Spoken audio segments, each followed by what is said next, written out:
ফুটেছে, দেখেছো? জবা ফুল, সাদা ফুল, অনেক জবা ফুটে।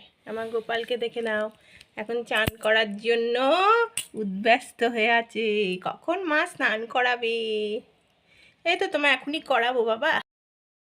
ভাত হচ্ছে, আর মাছটাকে ম্যারিনেট করে রেখেছি আদা রসুন বাটা দিয়ে ভাজবো। আর কর্নফ্লাওয়ার দিয়ে, লঙ্কার গুঁড়ো টুড়ো দিয়ে, গোলমরিচ দিয়ে মাছটাকে ম্যারিনেট করে রেখেছি, বুঝলে? দাম বাড়ছে, আবার বলছে গ্যাস পাওয়া যাবে না, কম কম করেই রান্না করছি। তোমরা কি করছো সবাই আমাকে জানাবে, বুঝেছো? আর গ্যাস না এলে তোমরা কি করবে আমাকে কমেন্ট করে জানাবে। আমাকে বলছে স্টোভে রান্না করতে, আমি পারি না স্টোভে রান্না করতে। আমি উনুনে পারি, কিন্তু কাঠের উনুনে পারি না। এখন আমার দ্বারাই পারি না বলে কোনো কাজ নেই, এখন আমি সব কাজই পারি। কাঠেও যদি রান্না করতে দাও, কাঠেও পারবো।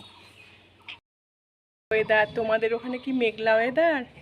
কখনো রোদ উঠছে, কখনো রোদ উঠছে না, জঙ্গলটা একটু পরিষ্কার হয়েছে, সে বাড়ি ঘর আছে। এরকম হচ্ছে ভাজা, দেখতে পেয়েছ? এরকম ভাজা হচ্ছে, খেতে খুব টেস্টি হয়। তো আরও ভালো হয়, কিন্তু আমার কাছে নেই সেই মশলাটা।